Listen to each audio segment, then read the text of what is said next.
Hello, my dear friends. I am Dr. Wasim I Khan, Assistant Professor, Sri Shivaji Law College, Parbhani, Maharashtra, India.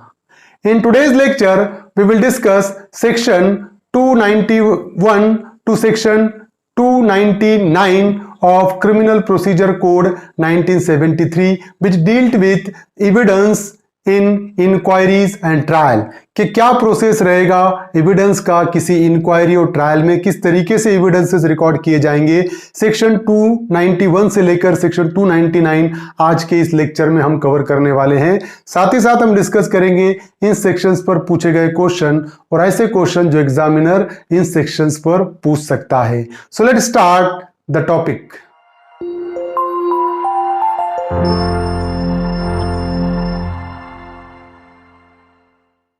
Evidence in inquiries and trials, section 291 to 299. So section 291 deals with deposition of medical witness, section 291. So the deposition of civil surgeon or other medical witnesses taken and attested by the magistrate in the presence of accused or taken on commission under this chapter may be given in evidence in an inquiry, trial or other proceeding under this code, although the deponent is not called as a witness. Suppose if the court has recorded the deposition of any civil surgeon or medical witness in the presence of accused person,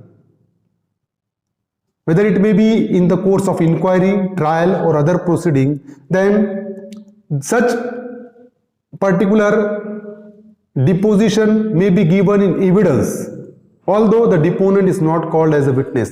जब कभी भी for example court किसी civil surgeon का या कोई medical witness का accused के presence में अगर डिपोजिशन रिकॉर्ड करता है तो वो डिपोजिशन एज ए एविडेंस किसी इंक्वायरी या ट्रायल और किसी और प्रोसीडिंग में, इस कोड में, क्रिमिनल प्रोसीजर कोड की किसी और प्रोसीडिंग में एज ए एविडेंस यूज होगा, एज ए एविडेंस यूज कर सकते हैं। Although the deponent is not called as a witness, तो उस डिपोनेंट को, उस सिविल सर्जन को या मेडिकल विटनेस को अगर एज ए विटनेस नहीं बुलाया गया तब भी उसका जो डिपोजिशन रिकॉर्ड किया हुआ है वो किसी इंक्वायरी या ट्रायल या किसी प्रोसीडिंग में एज ए एविडेंस यूज किया जाएगा अगर वो डिपोजिशन अक्यूज्ड के प्रेजेंसी में रिकॉर्ड करता है कोई मैजिस्ट्रेट। तो then the court may, if it thinks fit and shall, on the application of the prosecution or the accused, summon and examine any such deponent as the subject matter of his deposition. But suppose if the prosecution or accused has made an application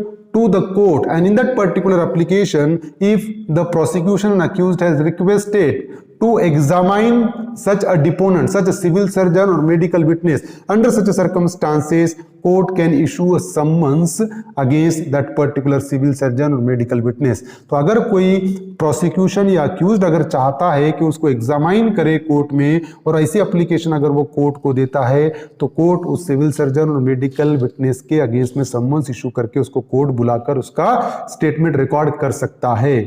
but ये जरूरी नहीं है। Section 291A deals with identification report of magistrate. So any document purporting to be a report of identification under the hand of an executive magistrate in respect of a person or property may be used as evidence in any inquiry, trial or other proceeding under this code, although such magistrate is not called as a witness. So suppose if any document regarding the identification of any person or property is prepared by executive magistrate, then that particular record which is prepared by executive magistrate may be used as evidence in any inquiry and trial, although such magistrate is not called as a witness. तो जब कभी भी कोई executive magistrate एक report तैयार करेगा identification की, चाहे वो किसी पर्सन से रिलेटेड हो या किसी प्रॉपर्टी से रिलेटेड हो, आइडेंटिफिकेशन रिपोर्ट, तो वो आइडेंटिफिकेशन रिपोर्ट किसी इंक्वायरी या किसी ट्रायल या किसी और प्रोसीडिंग में ये कोड के वो एज ए एविडेंस यूज होगी, भले ही उस एग्जीक्यूटिव मैजिस्ट्रेट को एज ए विटनेस कोर्ट में कॉल किया गया हो या ना हो। Then provided that where such report contains a statement of any suspect और witness to which the provision of section 21, 32, 33, 155 और 157 एज द केस में be of the Indian evidence act apply. तो अगर फॉर एग्जाम्पल ये particular provision जो अभी हम discuss कर रहे हैं सेक्शन 21 से लेकर 32, 33, 155, 157 इंडियन एविडेंस एक्ट का, ये प्रोविजन अगर अप्लीकेबल होते होंगे, सेक्शन हिट करते होंगे, तो वो सेक्शन में जो प्रोविजन बताया हुआ है उस हिसाब से ही उसकी एविडेंशियरी वैल्यू डिसाइड होगी, ये सेक्शन उसको एप्लीकेबल नहीं होगा।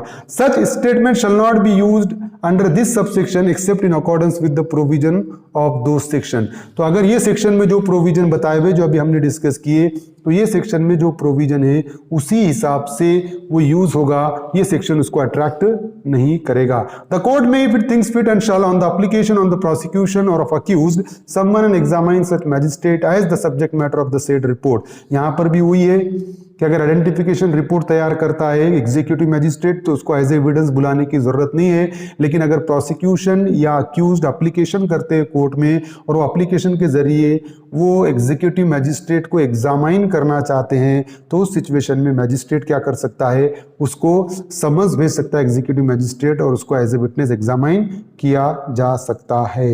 Section 292 deals with evidence of affairs officers of the mint. So, any document purporting to be a report under the hand of any such officer of any mint or of any note printing press or of any security printing press, including the officer of a controller of stamps and stationery. So, any document which is prepared or any report which is prepared by the hands of any officer of mint और note printing press और security printing press. तो अगर कोई officer है जो mint है, for example जहां पर स्टैम्प्स, टोकन, कॉइन बनते हैं, अगर वो मिंट का कोई ऑफिसर है, वो रिपोर्ट तैयार करता है या डॉक्यूमेंट तैयार करता है, या नोट प्रिंटिंग प्रेस का ऑफिसर कोई डॉक्यूमेंट का रिपोर्ट तैयार करता है, या सिक्योरिटी प्रिंटिंग प्रेस का कोई डॉक्यूमेंट तैयार करता है या रिपोर्ट तैयार करता है, और ऑफ एनी फॉरेंसिक डिपार्टमेंट, कोई फॉरेंसिक डिपार्टमेंट का अगर ऑफिसर है वो रिपोर्ट तैयार करता है, या division of forensic science laboratory or any government examiner of question document और any state examiner of question document। तो ये सारे ऑफिसर में से कोई भी ऑफिसर अगर कोई डॉक्यूमेंट या कोई रिपोर्ट तैयार करता है, तो as the case may be, as the central government may by notification specify in this behalf upon any matter or thing duly submitted to him for examination and report in the course of any proceeding under this code may be used as evidence in any inquiry, trial or other proceeding under this code, although such officer is not called as a witness। तो क्या होगा कि for example ये officer ने कोई भी report तैयार की हुई है, तो वो रिपोर्ट किसी मैटर में, किसी इंक्वायरी, किसी ट्रायल में या कोई और प्रोसीडिंग में इस कोर्ट के एज अ एविडेंस यूज होगी, भले ही वो ऑफिसर को एज अ विटनेस कोर्ट में बुलाया गया हो या ना हो। समझ रहे हो? Then the court may, if it thinks fit, summon and examine any such officer as to the subject matter of this his report। तो कोर्ट अगर चाहे तो उन ऑफिसर को समन्स भेजकर कोर्ट में बुला सकता है उस रिपोर्ट से रिलेटेड कुछ क्वेश्चन पूछने के लिए। Now provided that no such officer shall be someone to produce any records in which the report is based, but उसके साथ साथ वो ऑफिसर को उस जो रिपोर्ट जो पेश किया, उस वो रिपोर्ट कौन से डॉक्यूमेंट पे बेस्ड है, वो डॉक्यूमेंट को प्रोड्यूस करने के लिए कोर्ट समन्स इशू नहीं कर सकता है। Without prejudice to the provision of section 123 and 124 of Indian evidence act 1872, no such officer shall except with the permission of the general manager और any officer in charge of any mint और of any printing press और any security printing press, forensic department, ये जितने department हमने discuss किया गया है, इनके to give any evidence derived from any unpublished official record in which the report is based. तो अगर फॉर एग्जांपल जो रिपोर्ट इन ऑफिसर्स ने तैयार की हुई है, वो चाहे मिंट का ऑफिसर हो या चाहे प्रिंटिंग प्रेस का ऑफिसर हो, जो जितने भी ऑफिसर हमने डिस्कस किए, फॉरेंसिक डिपार्टमेंट का ऑफिसर हो, अगर उन्होंने जो रिपोर्ट तैयार की गई है तो उसका ऑफिशियल, अगर वो अनपब्लिश्ड ऑफिशियल रिकॉर्ड पे बेस्ड है वो रिपोर्ट, तो उस सिचुएशन में उनको फोर्स नहीं किया जा सकता कि वो डॉक्यूमेंट कोर्ट में पेश करें, अनपब्लिश्ड रिकॉर्ड है तो। And to disclose the nature and particulars of any test applied by him in the course of the examination of matter और थिंग, और ना तो उनको ये फोर्स किया जा सकता है कि कौन सा टेस्ट तुमने अप्लाई किया और अप्लाई करने के बाद आप कंक्लूजन पे आए। रिपोर्ट जो तैयार की गई है इस ऑफिसर ने, वो रिपोर्ट तैयार करने के लिए आपने कौन सा टेस्ट, कौन सा एक्सपेरिमेंट किया जिसके बाद आप रिपोर्ट पे आए, वो एक्सपेरिमेंट का भी रेफरेंस वो मांग नहीं सकते हैं इस सिचुएशन में। Section 293 is that report of certain government scientific expert.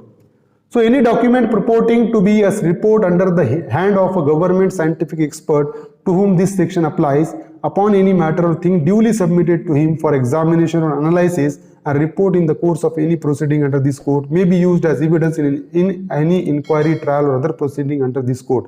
तो हम देखते हैं कि एक्सपर्ट ओपिनियन का एक कंसेप्ट है इंडियन एविडेंस एक्ट में, जिसमें किसी एक्सपर्ट को एक उसके ओपिनियन के लिए कोई मैटर रेफर किया जा सकता है, चाहे वो बैलिस्टिक एक्सपर्ट हो, केमिकल एनालिसिस हो, जो भी हो। तो अगर वो रिपोर्ट फॉर एग्जांपल कोर्ट ने किसी एक्सपर्ट को मैटर रेफर किया और एक्सपर्ट जो रिपोर्ट तैयार कर रहा है, बहुत सी बार फिंगरप्रिंट का होता है कि फिंगरप्रिंट एक ही पर्सन की है, अलग अलग पर्सन की है, तो अब जो भी रिपोर्ट सबमिट करेगा वो expert, that particular report may be used as a evidence in any inquiry, trial or other proceeding under this code.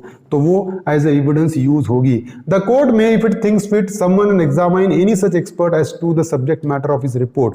और कोर्ट क्या कर सकता है, उस एक्सपर्ट को समन्स भेज के कोर्ट में बुला भी सकता है उस रिपोर्ट से रिलेटेड क्वेश्चन करने के लिए. Where any such expert is summoned by a court and he is unable to attend personally, he may, unless the court has expressly directed him to appear personally, depute any responsible officer working with him to attend the court, if such officer is conversant with the fact of the case and can satisfactorily depose in the court on his behalf. For example, court अगर expert को summons भेजता है और summons में specifically court ये नहीं कहता है कि आपको खुद को ही आना है, तो उस सिचुएशन में वो एक्सपर्ट क्या कर सकता है, अपने सबऑर्डिनेट को कोर्ट में भेज सकता है. अगर सबऑर्डिनेट को इस फैक्ट से रिलेटेड कोई मालूमात है तो वो सबऑर्डिनेट कोर्ट में आएगा और कोर्ट में वो बताएगा कि रिपोर्ट किस तरीके से तैयार की गई है. This section applies to the following government scientific expert. Section 293 कौन से scientific expert को अप्लाई होगा? Any chemical examiner or assistant chemical examiner to government, the chief controller of explosive, the director of the fingerprint bureau, the director of Hopkins Institute Bombay, the director, deputy director, or assistant director of a central forensic science laboratory or state forensic science laboratory, the serologist to the government, any other government scientific expert specified by notification by the central government for this purpose. तो जितने government offices है उनको ये section apply होगा, इनके अलावा किसी को अप्लाई नहीं होगा. Section 294 deals with no formal proof of a certain document. Where any document is filed before any court by the prosecution or the accused, the particulars of every such document shall be included in a list, and the prosecution or the accused, as the case may be, or the pleader for the prosecution or the accused, if any, shall be called upon to admit or deny the genuineness of each of such document. जब कभी भी कोई भी document court में पेश किया जाएगा, तो अगर फॉर एग्जांपल प्रोसिक्यूशन कोई डॉक्यूमेंट पेश करता है तो अक्यूज्ड को परमिशन होगी कि वो उस डॉक्यूमेंट की जेन्युइननेस को एडमिट कर सकता है या डिनाई कर सकता है. वैसा ही अगर कोई अक्यूज्ड अगर डॉक्यूमेंट पेश करता है तो प्रोसिक्यूशन को अपॉर्चुनिटी रहेगी कि वो डॉक्यूमेंट का जो जेन्युइननेस है वो एडमिट करे या डिनाई करे, what ever it may B. The list of documents shall be in such form as be prescribed by the state government. Where the genuineness of any document is not disputed, such document may be read in evidence in inquiry and trial or other proceeding under this code without proof of the signature of the persons to whom it proposed to be signed. Suppose if the genuineness of any document is admitted, for example prosecution ने कोई document court के सामने पेश किया और वो document का genuineness, वो document सही है ऐसा अगर admit करता होगा कौन, accused, तो वो डॉक्यूमेंट कोर्ट में एडमिट किया जाएगा without proof of the signature of the person to whom it propose to be sign. तो जब अक्यूज ने जिसको एडमिट कर दिया वो डॉक्यूमेंट को, तो कोर्ट में ये प्रूफ करने की जरूरत नहीं रहेगी कि इस पर किसकी सिग्नेचर है, इसकी है या उसकी है, whatever it may be. Without proof of signature court उसको एडमिट करेगा. No formal proof of certain document. तो इस सिचुएशन में फॉर्मल प्रूफ डॉक्यूमेंट का जरूरी नहीं होगा अगर कोई पार्टी एडमिट करती है तो, provided that the court may in its discretion require such signature to be proved. लेकिन कोर्ट का डिस्क्रिशन है, कोर्ट अगर चाहे तो उसकी सिग्नेचर को प्रूव करने के लिए कह सकता है. Section 295, affidavit in proof of conduct of public servant. When any application is made to any court in the course of any inquiry, trial or other proceeding under this code and allegations are made therein respecting any public servant, the applicant may give evidence of the facts alleged in the application by affidavit, and the court may, if it thinks fit, order that evidence relating to such facts be so given. तो अगर for example कोई person एक application करता है या court में एक application आती है इंक्वायरी के दौरान या ट्रायल के दौरान या कोई और प्रोसीडिंग के दौरान, जिस एप्लीकेशन में एलिगेशन लगाए गए हैं किसी पब्लिक सर्वेंट पर, है ना, तो उस सिचुएशन में द एप्लीकेंट में give evidence of the facts enlisted in the application by affidavit. तो जो भी फैक्ट उसने एप्लीकेशन में मेंशन किया, जो भी एलिगेशन लगाया उस एप्लीकेशन में, उसके साथ साथ उसको एफिडेविट देना पड़ेगा कि whatever the allegation I levelled against that person is a true, ये सही एलिगेशन है। एंड द कोर्ट में if it thinks fit order the evidence relating to such facts be so given. तो अगर for example मैं court में application करता हूं और एप्लीकेशन में मैं ये कहता हूं कि ये पब्लिक सर्वेंट ने ऐसा ऐसा गबन किया है, ऐसा ऐसा इलीगल काम किया है, अगर मैं एलिगेशन पब्लिक सर्वेंट पे लगा रहा हूं तो एप्लीकेशन में मैंने एफिडेविट भी करना जरूरी है कि ये जो मैं लगा रहा हूं ये सही है मेरे नॉलेज के हिसाब से। दैट एफिडेविट, मुझे एफिडेविट मेंशन करना पड़ेगा। और जब मैं एफिडेविट दूंगा तो कोर्ट मुझसे ये कहेगा कि जो एलिगेशन आपने लगाए वो आपको एविडेंस के जरिए आप प्रूफ करो। That is section 295। 296 is there evidence of formal character on affidavit.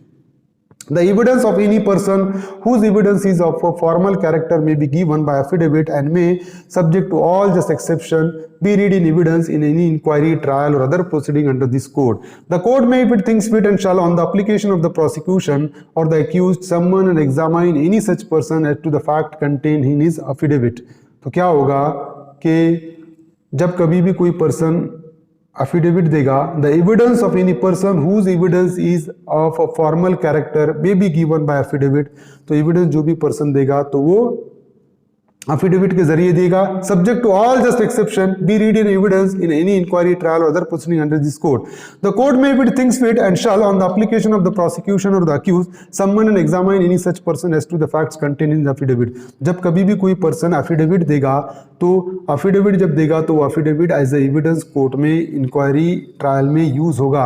और अगर कोई अक्यूज्ड या प्रोसिक्यूशन चाहे तो कोर्ट में एप्लीकेशन कर सकते हैं कि जिस पर्सन ने एफिडेविट दिया उसको कोर्ट में बुलाया जाए और कोर्ट उसको समन्स इशू करेगा।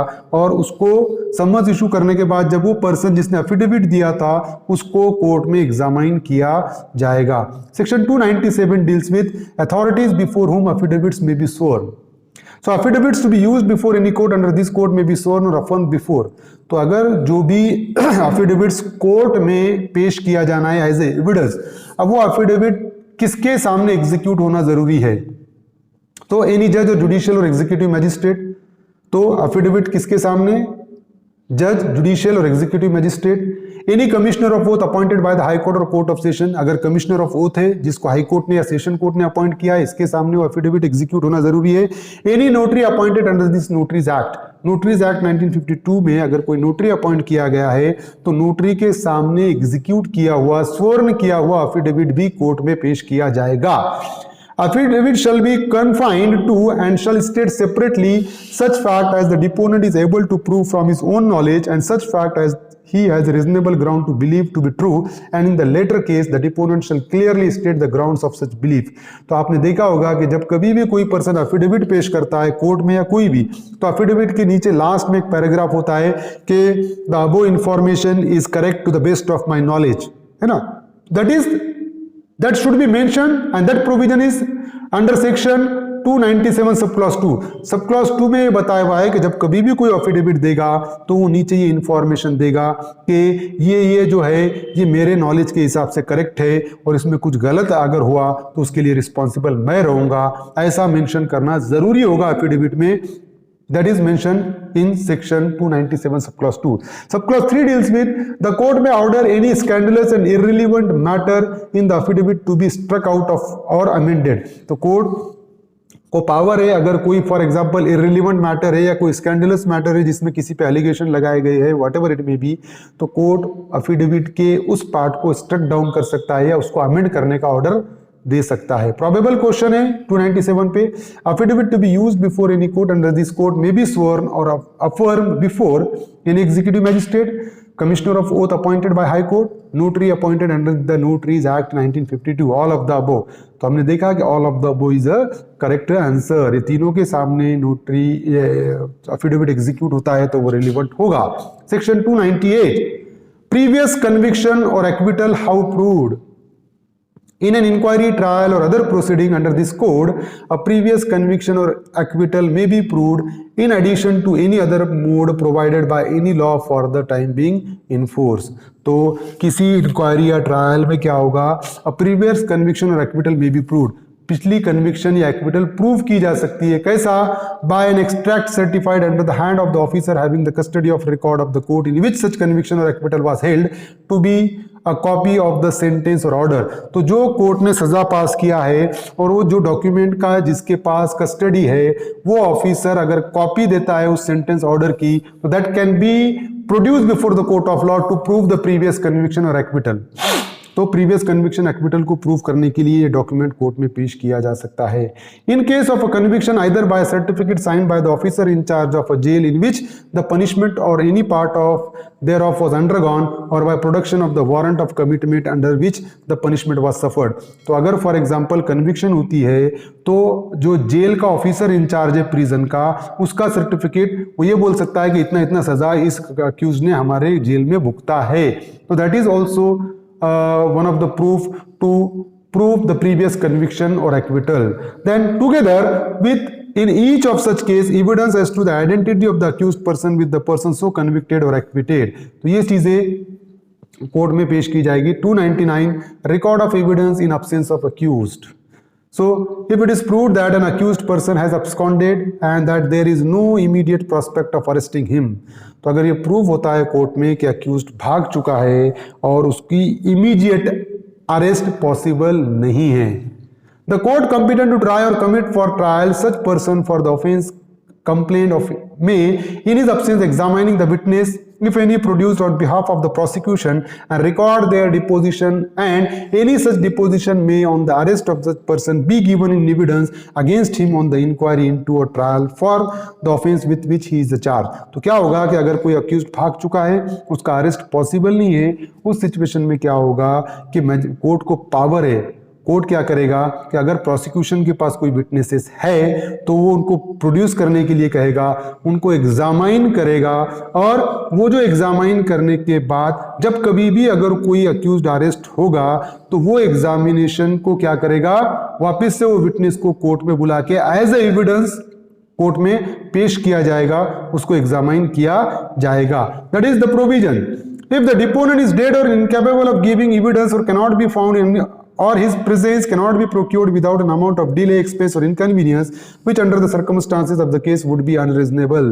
तो यहाँ पर क्या होगा कि फॉर एग्जाम्पल अक्यूज्ड भाग चुका है, अक्यूज्ड के अब्सेंस में अगर पुलिस कोर्ट को लगता है कि वो इतनी जल्दी कोर्ट में अरेस्ट नहीं होगा, तो उस सिचुएशन में कोर्ट क्या करेगा, प्रोसिक्यूशन के विटनेस को अक्यूज्ड के गैर मौजूदगी में, अक्यूज्ड के अब्सेंस में भी सुनेगा, उनका डिपोजिशन रिकॉर्ड करेगा।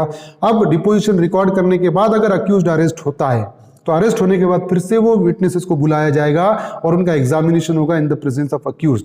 फॉर एग्जांपल, लेकिन जब अक्यूज्ड को अरेस्ट हुआ और जो विटनेस का ऑलरेडी एग्जामिनेशन हो चुका है, अगर वो विटनेस में से कोई मर जाता है या एविडेंस देने के लायक नहीं बचता, या वो कहीं दूसरे देश चले गया जिसको आसानी से कोर्ट में बुला नहीं सकते और वो इनकन्वीनियंट है, तो उस सिचुएशन में इट वुड बी अनरीजनेबल। तो वो एविडेंस के बेस पे अक्यूज को सजा वगैरह सुनाना अनरीजनेबल हो जाएगा। उसी सिचुएशन में it appears that offence punishable with death और इम्प्रिजनमेंट फॉर लाइफ, या ऐसा लगता है कि जो ऑफेंस डेथ पनिशेबल है या इम्प्रिजनमेंट फॉर लाइफ के है, उस सिचुएशन में भी बाय सम पर्सन और पर्सन अननोन, या ऐसा ऑफेंस होता है कि जो किसी पर्सन अननोन पर्सन है, ऐसा पर्सन है जो अननोन है, पता नहीं है। द हाई कोर्ट और द सेशन जज may direct that any magistrate of first class hold an inquiry and examine any witness. तो अगर कोई डेथ पेनाल्टी है, लाइफ इंप्रिजनमेंट वाला ऑफेंस होता है और ऑफेंडर अननोन है, अक्यूज्ड अननोन है, उस सिचुएशन में हाई कोर्ट या सेशन कोर्ट क्या करेगा, जुडिशियल मैजिस्ट्रेट फर्स्ट क्लास को ऑर्डर देगा कि एक इंक्वायरी होल्ड करो और इंक्वायरी के दौरान क्या करो, examine any witness who can give evidence concerning the offence. और अगर कोई एविडेंस है, कोई विटनेस है जो एविडेंस देना चाहता है ऑफेंस से related, and any deposition so taken may be given in evidence against any person who is subsequently accused of the offense। तो जो इंक्वायरी में जेएमएफसी जो रिकॉर्ड करेगा डिपोजिशन, वो एज ए विटनेस बाद में अगर अक्यूज्ड अरेस्ट होता है सब्सिक्वेंटली, तो उसके अगेंस्ट में वो डिपोजिशन यूज होगा। If the deponent is dead और इनकैपेबल ऑफ गिविंग एविडेंस और beyond the limits of India, तो इट वुड बी अनरीजनेबल। तो आज रिकॉर्ड करेगा इंक्वायरी में वो मैजिस्ट्रेट उस विटनेस का स्टेटमेंट, और अगर वो बाद में प्रेजेंट नहीं होता है वो विटनेस, तो वो अनरीजनेबल हो जाएगा, उसको आकर बाद में आकर भी वो विटनेस को अक्यूज्ड के प्रेजेंस में भी कुछ कहना पड़ेगा। तो that is the provision of section 299. Here we conclude the topic section 291 to 299 of criminal procedure code. I hope you understand this topic. If you understand this topic, please subscribe my channel, hit the notification button, hit the like button, and share this video with your friends. Thank you very much.